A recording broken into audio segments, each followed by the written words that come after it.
Bueno, como ya nos presentaste, queremos saludar al auditorio, a los participantes del evento y también felicitar a todas las trabajadoras sociales, que hay un grupo bastante grande, me parece.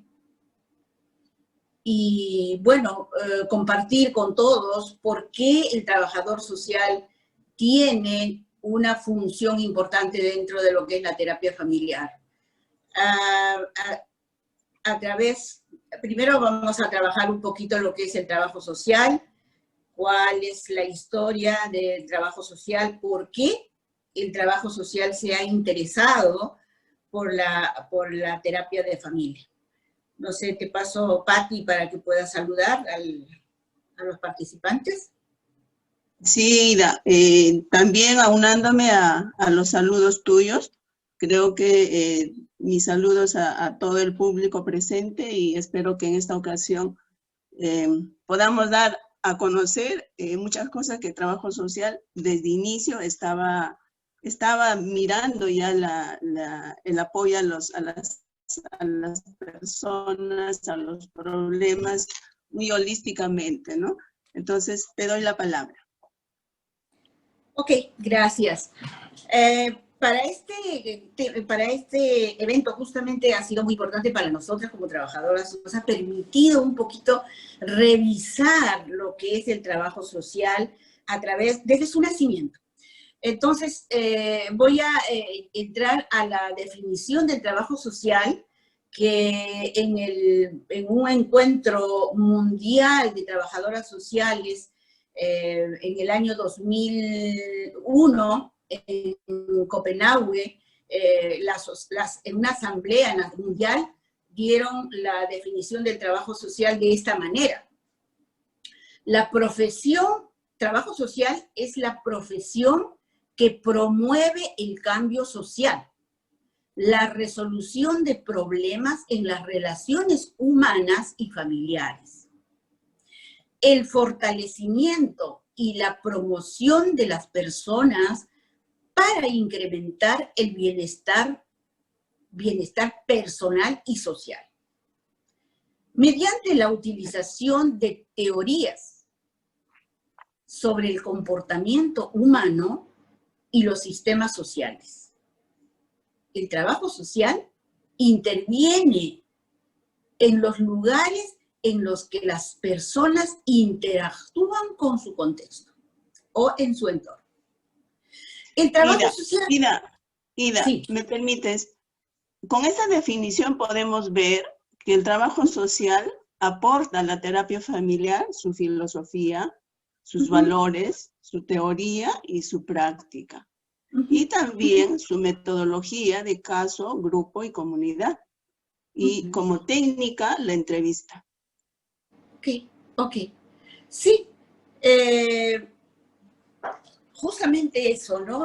Ahora vamos a analizar un poquito, cuando hablamos de su teoría, cuando hablamos de su metodología y de sus técnicas, vamos a ir pensando y recorriendo un poquito como que fue la base prácticamente de la terapia familiar, porque el servicio social o el trabajo social nace, o sus orígenes fueron en el siglo XIX, con un trabajo bastante filantrópico, asistencial.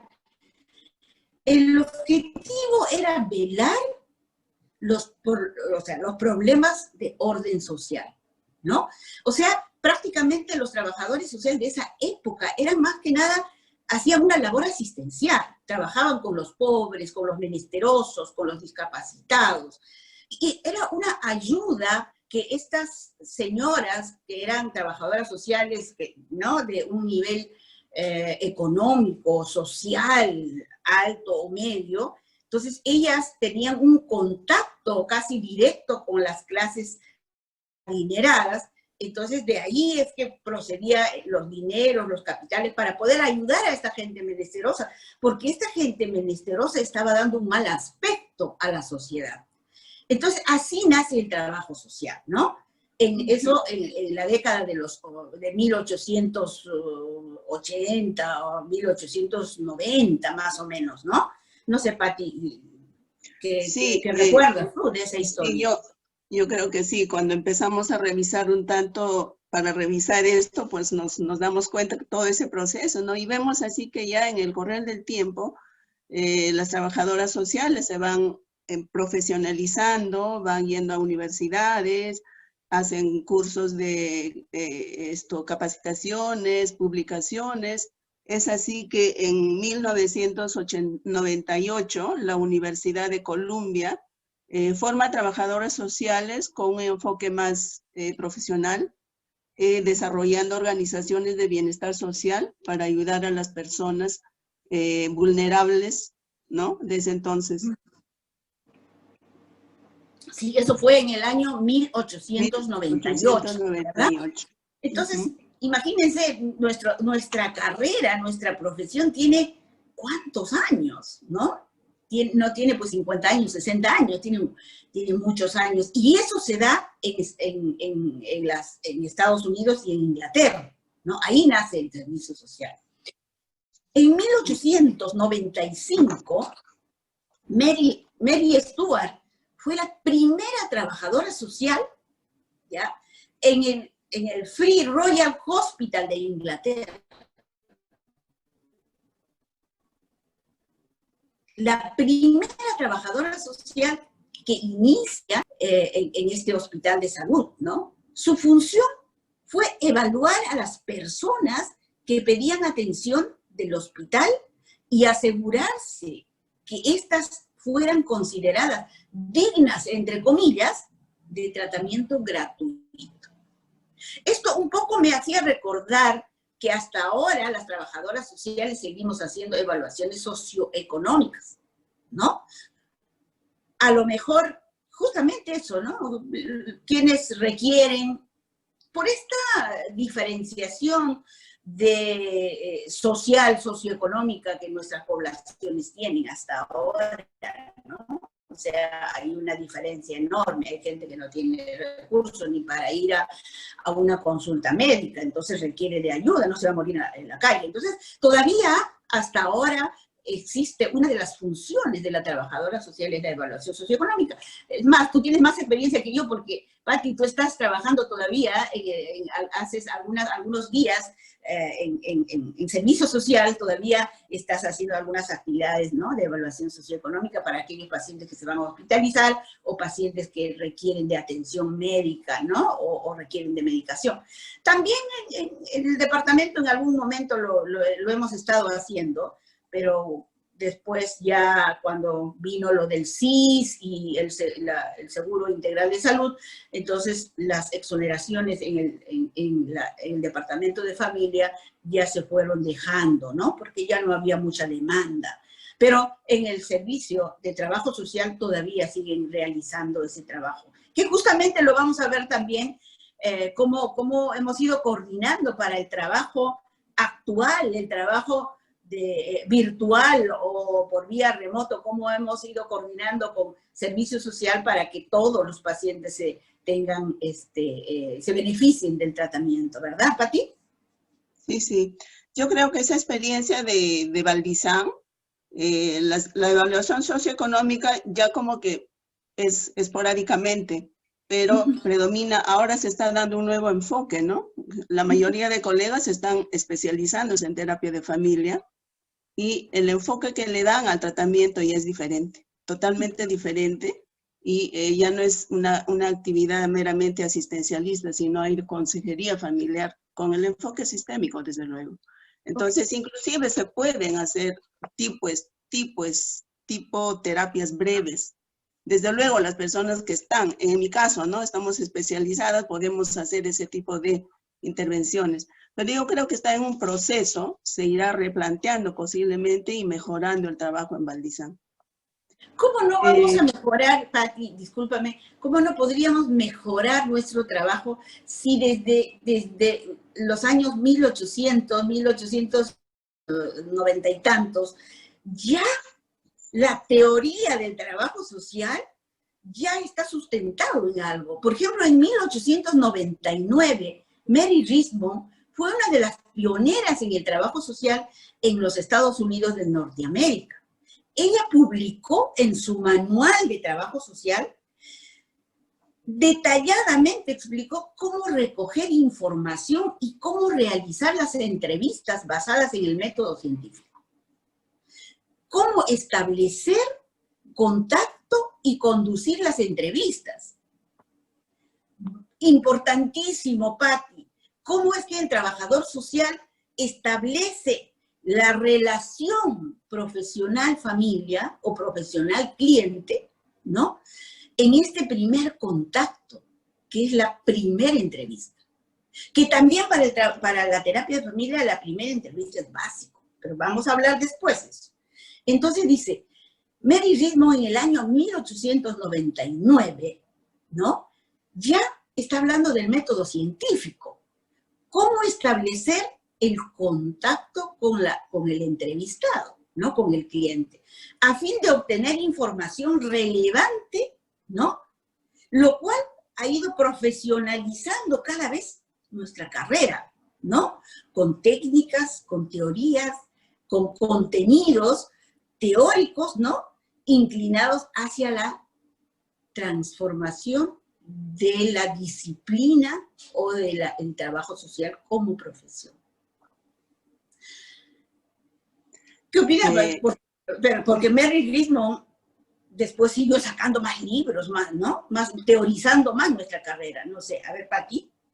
Sí, hablando del método científico, mira, en 1899 ella ya habla, le dota del mérito del método científico, y eso implica un proceso dialéctico, cambio. Entonces, con ese contenido, inclusive más adelante iremos viendo cómo ya esto le da un contenido de cambio y se va trabajando con las técnicas y no quiero hablar acá porque vamos a hablar después, este proceso de concepto holístico. O sea, no era un mero ya asistencialismo lineal, sino ya tenía otro contenido, ¿no? O sea, como que acá las bases están muy bien, solo que pues creo que esta jornada por el aniversario nos está sirviendo para poder no darnos cuenta, sino empezar a escribir, a sistematizar estos avances que por lo menos yo no sé que existen. No existen, creo, resúmenes de este tipo entre trabajo social y terapia familiar, ¿no? Terapia familiar sistémica. Creo que entonces, tú tienes, Patti, toda la razón, porque creo que tenemos que revalorar nuestra partida de nacimiento, ¿no? Entonces, recordando un poco ese pasado, en 1917, Mary Rismond plasmó en su libro, en su obra Diagnóstico Social, ¿no? Que ha sido producto de 15 años de trabajo de investigación con 2.800 casos sociales, dedicado a las técnicas y métodos del trabajo social. Aportaciones que más tarde fueron aplicadas por otras disciplinas con mayor amplitud. La concepción de la familia, por ejemplo, como un grupo, como un conjunto, como un todo, ¿no? La interdependencia entre sus miembros desarrolla el concepto de coherencia familiar. Imagínate, en 1917 ya ella estaba hablando de coherencia familiar, ya estaba hablando de la interdependencia entre sus miembros, ya estaba hablando del concepto de familia, ¿no? Entonces, indicaba, cuando hablaba de la coherencia familiar, estaba hablando del grado de la vinculación emocional entre sus miembros, ¿no? Que es determinante de las capacidades de sobrevivencia. Ahora, no sé si puedas hacer tú o sea, sacar de este extracto un aporte para el trabajo, para la terapia de familia. Sí, sí. Yo creo que estos planteamientos que da Mary nos acerca ya a los enfoques sistémicos, ¿no? El sistema y sus complejidades. La coherencia familiar, lo vemos resonancia afectiva, ¿no? Entonces, creo que ya desde ya la coherencia familiar es muy importante en la resonancia afectiva, porque la resonancia afectiva tiene que ver con, en la relación, pues se construyen sentimientos, emociones que tienen que ver mucho con la resonancia afectiva. Cómo nos enlazamos entre la familia y el terapeuta, cuando va a hacer una terapia, tiene que ver mucho esos aspectos para ir trabajando cómo está esa resonancia afectiva en la familia, que es muy importante, como dice Mary Richmond, la vinculación emocional entre los miembros es determinante de las capacidades de sobrevivencia de la familia. Justamente, Patti, esto que decían las colegas, ¿no? Gloria y Gretel, hoy día hablaban de las relaciones nutricias entre los miembros de la familia. Eso es justamente, ¿no? La resonancia afectiva. ¿Cómo es que cuando una persona transmite afecto al otro, cómo es que suena en el otro? Si no le da afecto, también suena en el otro. Entonces, ¿cómo es que se van reproduciendo las emociones, se van transmitiendo las emociones? Son invisibles, no se ven, pero se sienten, ¿no? Entonces, Mary Richmond ya estaba hablando en esa época de la resonancia afectiva, de la coherencia emocional, coherencia familiar. Entonces, cuando ella habla del diagnóstico social, pues implica, ¿a qué le llama diagnóstico social? Pues implica a la capacidad de establecer y elaborar, ¿no?, las hipótesis y de interpretar la realidad del usuario. O sea, el trabajador social, escuchando al cliente, va a empezar a interpretar o a evaluar, analizar la realidad del usuario. Mary Richmond también ya habla acá que detrás de esa queja hay una demanda, que no siempre lo que verbaliza, lo que expresa es el problema. Y en la terapia familiar justamente también trabajamos eso en la primera entrevista, el análisis de la demanda. ¿Qué hay detrás de esa queja? ¿No? O sea, el profesional, el trabajador social, inmediatamente no se conecta con la queja del cliente. Lo escucha para ver qué hay detrás de esa queja. Porque no siempre, Mary Richmond dice que podría ser esa la verdad, ¿no? O la realidad, porque no existe una realidad absoluta, ¿no? Entonces...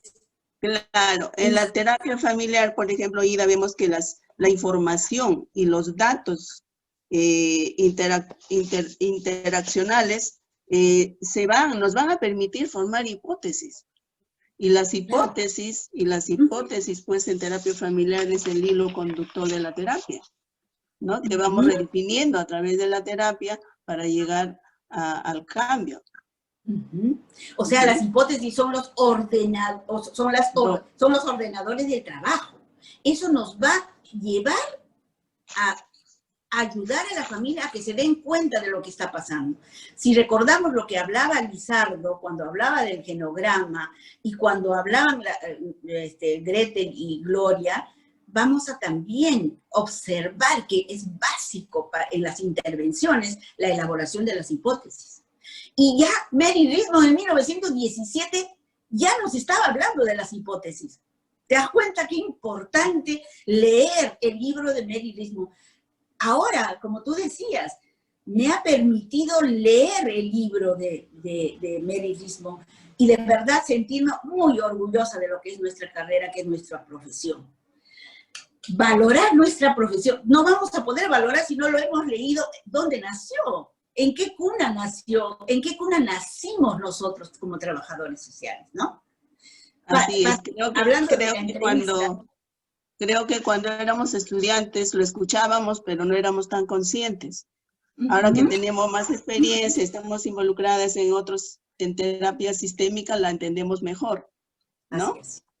Bueno, y creo que también, hablando sobre la entrevista, es una técnica muy importante, ¿no? Para desarrollar confianza y su estrategia de potenciar a los empobrecidos, a invitarlos al cambio. ¿No? Eso es lo que dice Mary Richmond.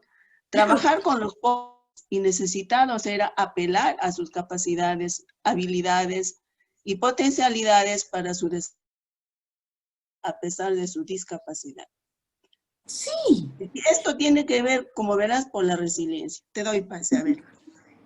Sí, mira, ya en esa época de repente no usó la resiliencia, o a lo mejor por ahí está esa palabrita, pero ahora lo conocemos como resiliencia, esa capacidad que el ser humano tiene para el cambio, para dar un salto, ¿no? Esa capacidad inherente que el ser humano ya nace con esas capacidades. Lo que pasa es que no lo activamos, ¿no? Entonces ya Mary Richmond nos estaba hablando de esa capacidad. Por eso es que cuando ella escribe sus libros, ella dice, no podemos ver al pobre, al indigente, al menesteroso como si fuera un animal. Son personas que tienen todas sus capacidades y sus habilidades y hay que ayudarlos a reconocer esos recursos y a evolucionar, porque ese es el trabajo de ellos, ¿no?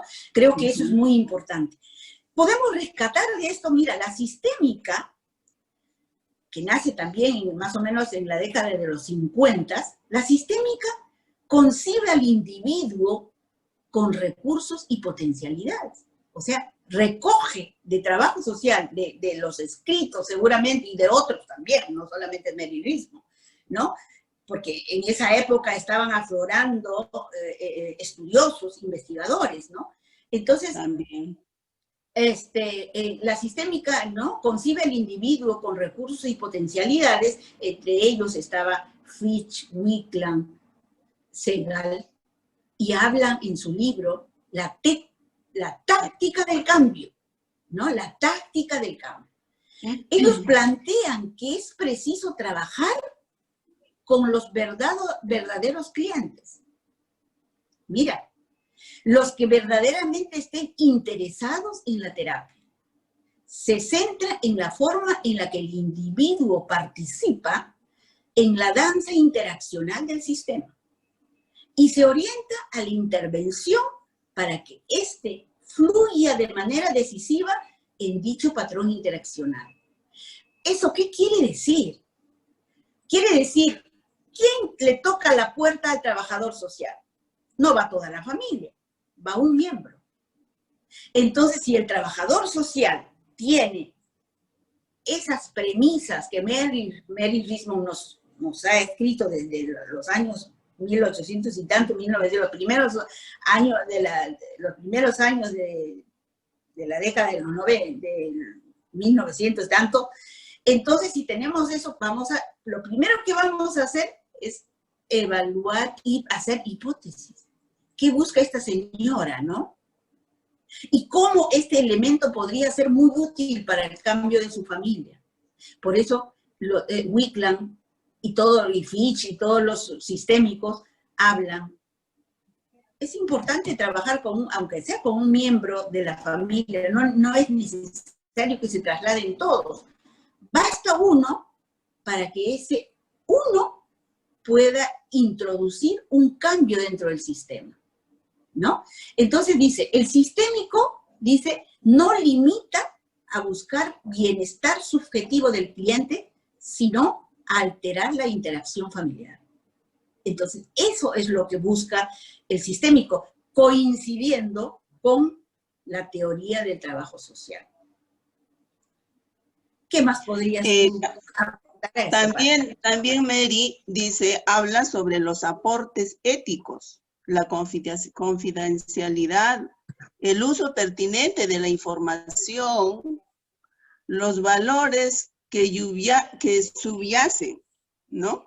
Algo oculto o por debajo de la actitud de ayuda, ¿no? Justamente eso, ¿no? Cuando te hablaba hace un ratito, Pati, perdóname un ratito antes de que se nos vaya, cuando te hablaba en la primera entrevista o en las entrevistas que el trabajador social realiza, no necesariamente la queja es la demanda, ¿no? A eso se refería cuando dice, ¿no? El uso pertinente de la información, los valores que subyacen, o sea, detrás de esa información que está dando, hay otras razones. Entonces el trabajador social va a ir al encuentro de esas otras razones detrás de la queja. A eso quería acotar, Pati. Así es. Así. Yo creo que es tan interesante esto.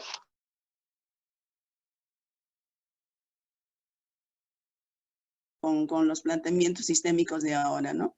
También dice que en 1922, en su libro titulado ¿Qué es el trabajo social de caso?, considera que el objetivo inmediato es la mejora de la situación del individuo y de la familia. Ojo, de la familia y del individuo. Uno a uno.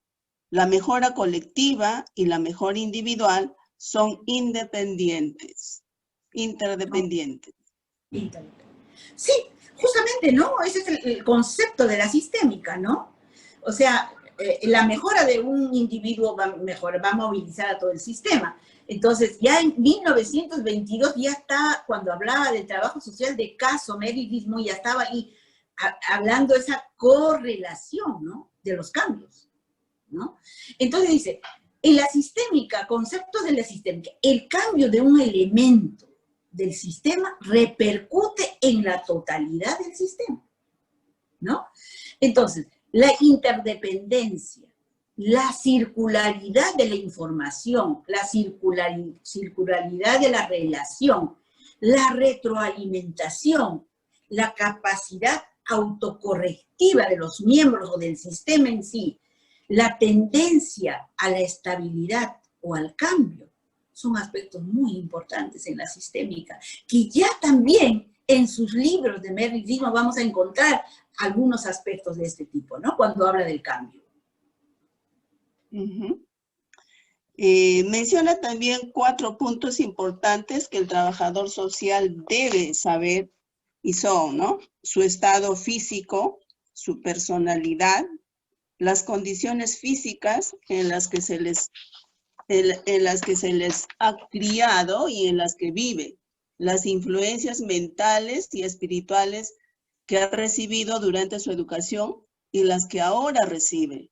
El hombre es visto en su contexto global, el individuo, su individuación y su contexto familiar y social. Como verás, ya Mary Richmond no considera solamente al individuo, sino ve a su contexto familiar, porque como individuo, si bien pueden preocuparse por el desarrollo de las potencialidades individuales, este individuo vive en familia y el cambio, y si este individuo no está bien, va a generar, como decías antes, un elemento cambia el sistema. Y si este elemento está enfermo, pues va a repercutir en el sistema familiar. Sí, y acá también hablaba, nos daba a entender Merritt mismo cuando habla de esos 4 aspectos, que el trabajador social tiene que poner atención también en la individualidad de la persona, ¿no? O sea, el pasado, cómo vivió, cómo vive, ¿no? ¿Cuál es su religión? ¿Qué creencias tiene la persona? Todo ese bagaje también en la terapia de familia, en la terapia familiar sistémica, igual comprende al individuo en su contexto y expresa que la relación entre la persona y su entorno está sujeto a una dinámica circular, ¿no? De influencias recíprocas. El contexto más significativo es la familia, ¿no? El pasado y el presente son aspectos importantes y están íntimamente relacionados en el desarrollo de las personas. Esto nos recuerda al enfoque intergeneracional o transgeneracional, del cual en algún momento Lizardo, cuando hablaba del genograma, estaba haciendo relación justamente de eso, ¿no? La familia actual, qué experiencias tiene, qué trae de su familia de origen, ¿no? En 2 o 3 generaciones para arriba. Entonces creo que es importante indagar también esto, ¿no?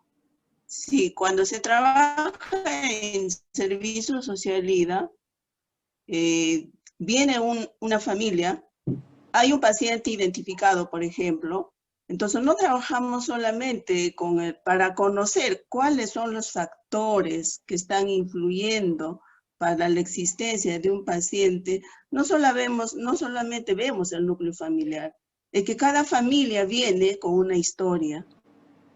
Y si no han logrado hacer una identidad familiar, las dos familias que forman este nuevo sistema, pues de hecho va a haber en los hijos, pueden generar problemas. Entonces, por eso es importante, vamos a resolver qué otros factores están influyendo en esto. Miramos la familia de origen y encontramos muchas veces ahí el problema que hasta ahora, porque hay mandatos que pueden estar cumpliendo los padres hasta con los hijos, ¿no? Los mandatos intergeneracionales. Y el trabajo social ha trabajado desde antes eso. Y mira, en la terapia familiar también se trabaja eso. Claro que sí, claro que sí. Oye, de verdad que a mí me llena de orgullo ser trabajadora social cada vez más y ahora especialista en terapia de familia. Qué valiosísimo que es. Entonces dice...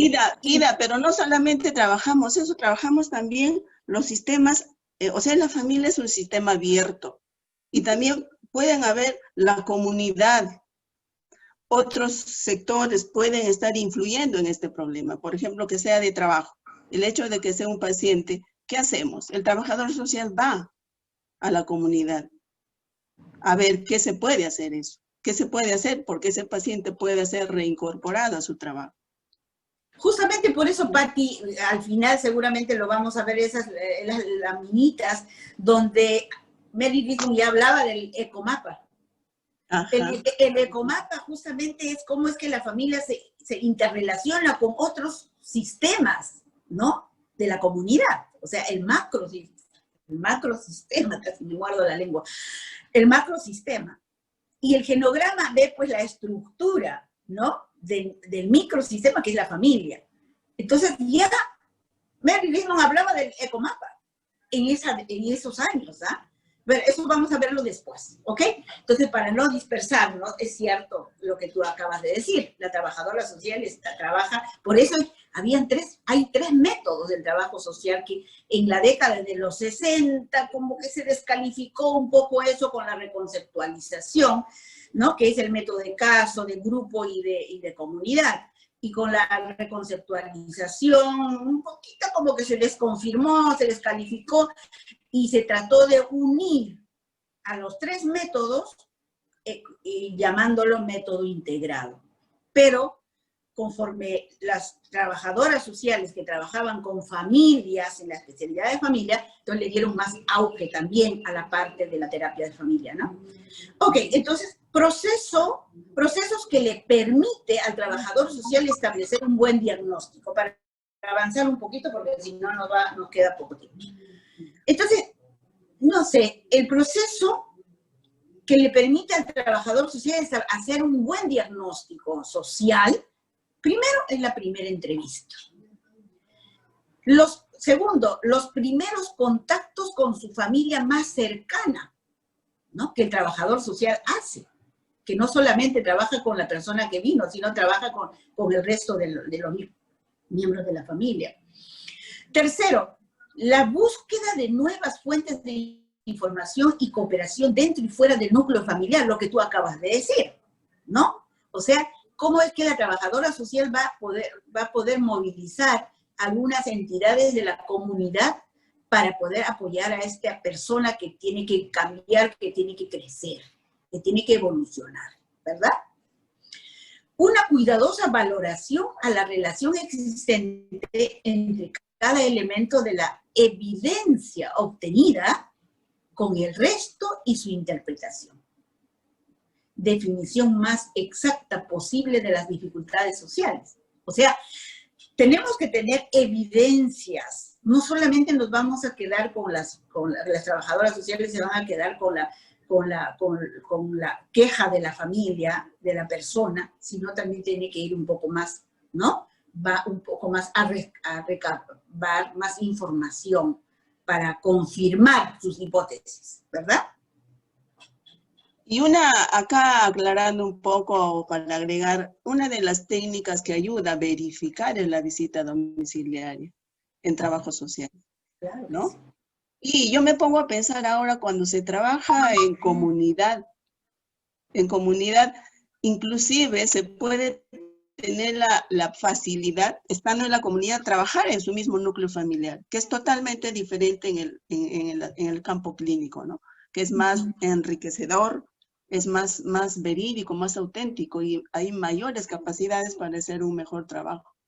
Claro Pero eso está todavía en proceso. Claro. Entonces creo que acá nos hablaba también de que no existe una única forma de hacer la entrevista. El método, o sea, la entrevista, la técnica de la entrevista debe ser flexible. Dejar que la historia fluya libremente, ¿no? Entonces dice, la naturaleza del caso puede ser de diversa índole, porque donde la trabajadora social no solamente van a tocarle la puerta porque tienen problemas intrafamiliares, sino porque tuvieron problemas en el trabajo, porque tuvieron problemas, o sea, de diferente, o con el juzgado, o con, qué sé yo, de diversa índole, ¿no? Por eso es que las trabajadoras sociales están en diferentes sectores, no solamente están en salud, están en empresa, están en diferentes. Entonces decía, la escucha atenta y activa del trabajador social es muy importante. ¿Por qué? Porque va a establecer un entendimiento mutuo, ¿ya?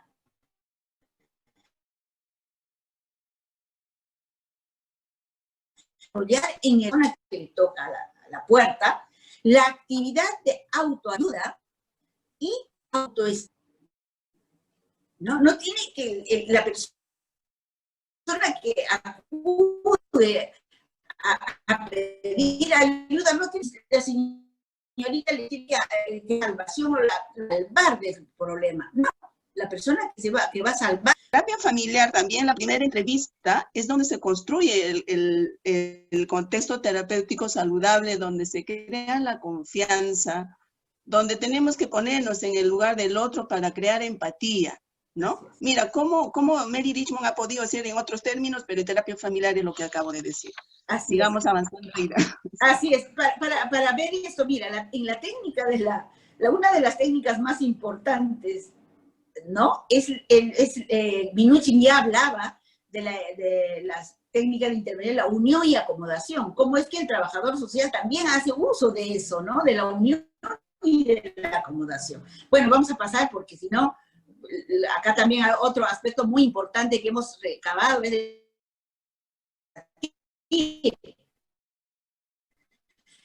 en la década de los años 50, la trabajadora social con amplia experiencia en el Instituto Psiquiátrico en Estados Unidos, cuya experiencia fue la intervención familiar frente al tratamiento individual. Ella sí se fue por el lado de salud, toda su vida trabajó en psiquiatría y luego, ¿no? Su trabajo fue más que individual, con amplia amplitud, usando toda la parte esa de Mary Richmond, toda la teoría de Mary, empieza a trabajar con familias, ¿no? Ella fue cofundadora del Instituto Mental Research Institute, ¿no? Abreviado conocido como el MRI en Palo Alto, en California, conjuntamente con Don Jackson, Paul Václavic, Chloe Madanes, Salvador Minuchin. O sea que una de las pioneras de la terapia familiar fue nuestra querida Virginia Satir, ¿no? En la década de los 50. En su libro, Nuevas Relaciones Humanas, ¿no? El cambio y transformación personal son dos aspectos importantísimos, claves en su trayectoria. Igual hablaba también del cambio, ¿no? Del cambio, del crecimiento, del desarrollo, de la autoestima de las personas, que es básico.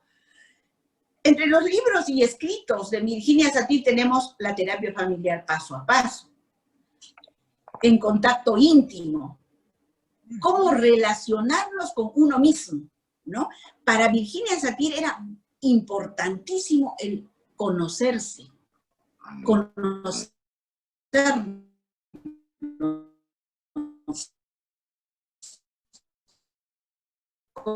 como personas.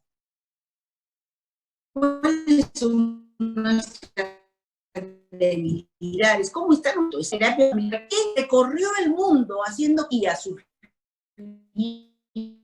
libros, sus escritos, ¿no? Entonces, sí, a que el individuo en terapia se muestra, es una comunicación a través del cuerpo, ¿no? Que influye, o sea, el cuerpo se mueve influenciado por el estado emocional de ese momento. Entonces, Virginia Satir toma en cuenta mucho ese aspecto para ver qué cosas se puede trabajar. También esta metodología, ella usa mucho la experiencia del hombre. ¿Qué experiencias tuvo que podría estar produciendo el atascamiento en su desarrollo? Por eso es que ella habla del pasado. Es importante revivir ese pasado en la terapia para poder evolucionar. Entonces, habla de eso, ¿no? La hipotética memoria corporal. Entonces, para ella es importante ese pasado que podría estar atascándolo, paralizándolo al ser humano en su desarrollo y su evolución. El carácter sistémico, ¿puedes tú hablar sobre eso que Virginia Satir habla? Ya. Virginia dice, aunque las terapias sistémicas suelen entenderse básicamente focalizadas en la relación familiar, en realidad son interpersonales, a la interacción entre el pasado y el presente, incluso al propio organismo en su conjunto. Claro. ¿No? Eso está relacionado justamente a la experiencia.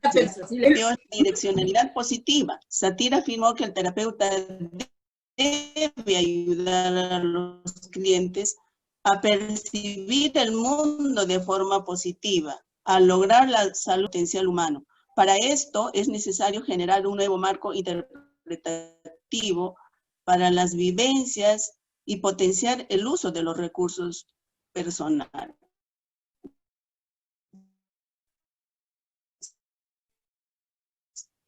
Constantemente, y el contenido, cambiar el individuo, los criterios que les va a ayudar a replantear, a redefinir su vida, o sea, ser positivos, no mirar la parte negativa,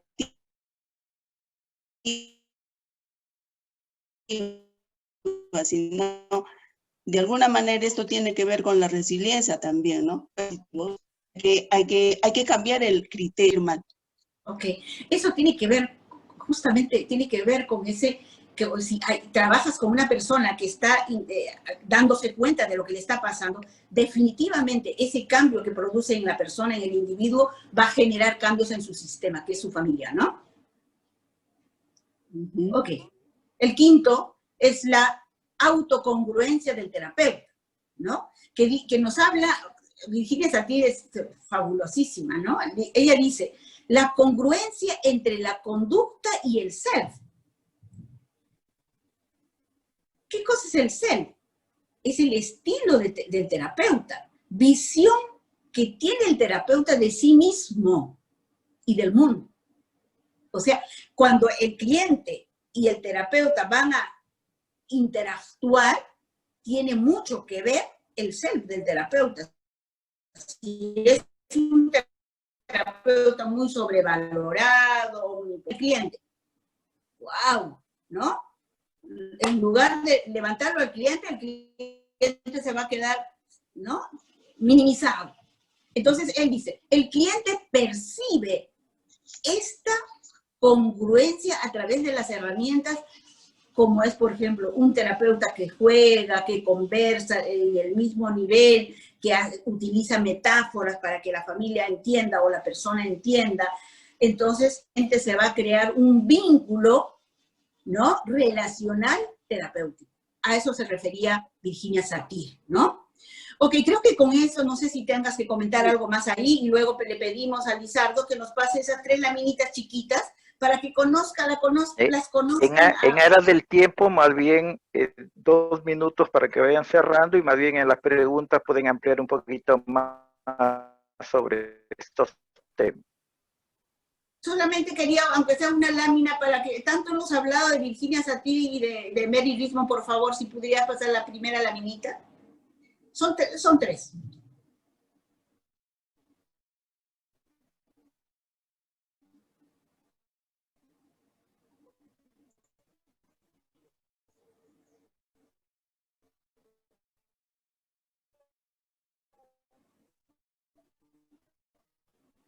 Vamos a comparar. Por favor. ¿Estás Sí. viendo? La primera foto de la izquierda es Mary Risman, nuestra queridísima. En 1861 nació y falleció en 1928. Y Virginia Satir nació en 1916 y murió en 1988. ¿Qué labor tan importante que ellas han realizado para el trabajo social? A ver, la siguiente. Por ejemplo, acá Mary Risman es una de las, mire, ya, las contribuciones en general, ¿no? Las contribuciones del trabajo social en los procesos familiares. Tenemos, por ejemplo, su teoría, que ya les hemos hablado, el ecomapa, que ya también hablamos algo hace un rato. Lizardo nos habló del genograma, ahora, ¿no? La contribución del trabajo social con el ecomapa. Luego dice formas alternativas en enfrentar los conflictos sociofamiliares. Mira cómo es que ellos ya, ¿no?, utilizan alternativas para resolver los conflictos. También el aporte son los grupos psicoeducativos, porque los trabajadores sociales también estamos preparadas para hacer grupos psicoeducativos. Y la red social, no la red social virtual de la que estamos hablando últimamente, sino la red social, cómo es que el ser humano o las familias están relacionados con las instituciones o las entidades públicas o privadas de la comunidad, ¿no? También el aporte es el elemento de la intervención, el enfoque de convergencia. ¿Cómo es que la interdisciplinaridad, ¿no? O sea, ese enfoque más amplio, a pesar de las diferencias, podemos lograr objetivos comunes trabajando en equipo, ¿no? Virginia Satir, no sé, Pati, ¿puedes tú leer esto? No se ve, no lo veo. No lo ves, ok. Entonces déjame ver a mí. Virginia Satir, bueno, no, se inclinó por la intervención familiar frente al tratamiento individual. Ya cofundó, ya hablamos de eso, del Instituto del MRI, ya los tipos de familia. Virginia Satir, nos habla de varios tipos de familia, entre ellos, por ejemplo, la familia nuclear o biparental, la familia monoparental, la familia adoptiva, la familia sin hijos, la familia con padres separados, familias compuestas, familias homoparentales, sí, y familia extensa, ¿no? Y ella nos habla de los objetivos del modelo de crecimiento. Ella se basa prácticamente en el aumento de la autoestima, ¿no? Que es importante para ella. En todos sus escritos habla bastante de la autoestima. Potencia la toma de decisiones, que la persona, la familia tiene que aprender a tomar las decisiones y no dejárselo al profesional. De eso hablaban hace un rato también Gretel y Gloria, ¿no? Entonces, adoptar la responsabilidad sobre las decisiones que está tomando la familia o el sistema, ¿no? Lograr la autocongruencia, la armonía entre la experiencia del individuo y su energía vital. Ok, con eso creo que Virginia Satir nos ha dado un gran aporte para la terapia de familia. Y agradecemos mucho por la atención, al menos de mi parte, y Pati, tú también, te paso sí. la cámara para que puedas... Sí, el problema es que sí los escucho, pero no sé qué pasó con el celular y no veo nada, pero creo lo importante es que me están escuchando.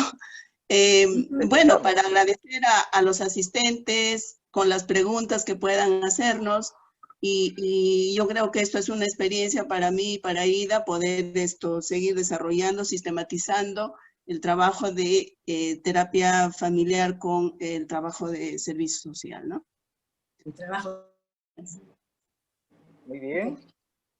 Muy bien, muchísimas gracias. En aras del tiempo, vamos a dar lectura a algunas preguntas que están en el chat. Una de ellas la realiza Nelio Campo. Dice, el ser un equipo multidisciplinario o pertenecer a un equipo multidisciplinario para el abordamiento sistémico familiar. Su pregunta es, quería saber cómo es el proceso de de la incorporación de una trabajadora social en estos equipos. Es prácticamente una pregunta vivencial. De todas maneras, les pedimos que las respuestas sean breves en aras del tiempo. No sé si Pati, tú o Estoy ahorita arreglando mi cámara allá. Ok. Ya. Estaba distraída, discúlpame, Ida, mejorarlo, tú estabas distraída para tratar de conectarme otra vez. Nelly hablaba sobre la incorporación de un trabajador social dentro de un equipo multidisciplinario y cómo es que a través, eso es lo que le he entendido con la pregunta, cómo es que la sistémica podría hacer uso de la sistémica para que su incorporación como parte del equipo sea positivo. Justamente cuando Virginia Satir hablaba de la, ¿cómo se llama?, de la convergencia, estaba hablando de eso, ¿no? O sea, pueden integrar un equipo multidisciplinario o interdisciplinario, profesionales de diferentes enfoques, pero tienen un objetivo común. Entonces, ¿cómo es que desde las diferentes disciplinas, cómo podemos lograr esos objetivos comunes? O sea, no necesitamos tener el mismo enfoque para llegar a los objetivos. Y si desde diferentes, eso tiene que ver también con la equifinalidad y la puntuación de los principios de la sistémica. ¿Cómo es que desde diferentes puntos podemos llegar a lo mismo? ¿No? Entonces, el equipo multidisciplinario donde esté constituido este equipo, definitivamente todos van a arribar hacia un objetivo común. Entonces, la idea es sumar esfuerzos, no atropellarnos, no, es que este era mi camino, este era mi trabajo, ¿por qué atropellas? No, todos vamos a perfilar dentro de una línea desde nuestro enfoque para el logro de los objetivos. Creo que la idea es eso, ¿no? La convergencia. Lo que ahorita estamos viendo en la política, ¿no? Todos quieren que el país se desarrolle, pero tenemos que anular a uno para cómo brillo yo. La idea no es esa. La idea es cómo vamos a converger todos para llegar a una meta, a un objetivo. La sistémica nos da muchas herramientas de ese tipo, ¿no? Okay. Sí. Ida, discúlpame, la pregunta era para un sistema clínico o un sistema no clínico. La sistémica se aplica en todo, Pato. Tú sabes, ¿no? Entonces ella hablaba de la multidisciplinaridad como equipo, ¿no? Ya, dime. Aquí hay una segunda pregunta que se realizó a las 12:26, cuando todavía no se había llegado a la mitad de la conferencia, o el conversatorio, perdón, y donde Marcelino Delgado Gutiérrez nos pregunta, o pregunta a los expositores, que puntualice el aporte del trabajador social en la terapia familiar, pero después ya han ido desplegando eso, pero dar la oportunidad que algo que no se llegó a decir pudieran puntualizarlo, ¿no? Los aportes del trabajador social en la terapia familiar. Sí, justamente creo que él preguntó muy temprano, seguramente no escuchó, bueno, seguramente ya con toda la exposición ha podido sacar sus conclusiones, pero de todas maneras vamos a de repente clarificar un poquito más. El trabajo social tiene una base, un fundamento de teorías, de metodología y de técnicas. El aporte para la terapia de familia es uno de los aportes de su teoría. La teoría del trabajo social que está sustentado en la sistémica también. No ve al individuo aislado de su contexto. habla del individuo dentro de su contexto, habla de la interrelación dentro de su contexto. Puede ser contexto familiar, contexto macro, el macrosistema, cómo es que la familia está relacionada. O sea, el trabajador social tiene un enfoque más amplio desde esa perspectiva, ¿no? Entonces, uno de los aportes podría ser ese. Y la técnica, que es la técnica de la entrevista, que es básico, hemos ido hablando bastante sobre la técnica, que tiene similitudes con la terapia de familia, ¿no? Lo cautelosos que tenemos que ser los profesionales, tanto terapeutas familiares como trabajadores sociales, cuando hacemos la entrevista, ¿no? La calma, el respeto, la privacidad, la confianza, ¿no? Que podríamos generar en las personas con quienes estamos atendiendo, las sensibilidades que podríamos ir produciendo dentro del contexto de la terapia o dentro del contexto de la intervención del trabajo social. Hablamos también ahora últimamente, ¿no? De la movilización de las redes. No estoy hablando de las redes virtuales, estoy hablando de las redes sociales, de las comunidades, de la sociedad en general. Hablamos, ¿qué más hemos hablado? Dios mío, hemos hablado tanto, no sé, Pati, a ver, ¿qué más? ¿Qué aporte más querían dar, verdad? Para aclarar un poco del aporte, estos planteamientos que hemos planteado a través de Mary Richmond, es en 1800 y tantos. O sea, desde ahí viene ya el aporte que muchas profesiones han ido tomando, esos modelos que Trabajo Social ya había planteado en ese entonces. Entonces, yo creo que desde ahí ya está el aporte. Creo que justamente la terapia de familia, Pati, nace también así, ¿no? Cogiendo desde diferentes disciplinas. Por ejemplo, cuando habla de los sistemas, ¿no? ¿Quién era Bertalanffy? Cuando se empieza a hacer, por ejemplo, el análisis de las tribus en Nueva Guinea, ¿quién era el pionero? Justamente un antropólogo, ¿no? Entonces, el biólogo, por ejemplo, el chileno, ¿cómo se llama? Maturana. ¿Ah? Maturana. Claro. Entonces, la sistémica justamente nace igual, ¿no? Cogiendo teorías desde diferentes ángulos. Justamente eso es la sistémica. Y el trabajo social, pues, ha sido también su teoría nació como una revolución, porque Mary Richmond viene de una familia Virginia Satir, de una familia muy pobre. En cambio, Mary Richmond viene de una familia donde la mamá era feminista. Entonces era una mujer luchadora contra las situaciones difíciles que se presentaban en la sociedad. Entonces ellas han vivido una sociedad que tenían que aportar algo para que esa sociedad cambie, ¿no?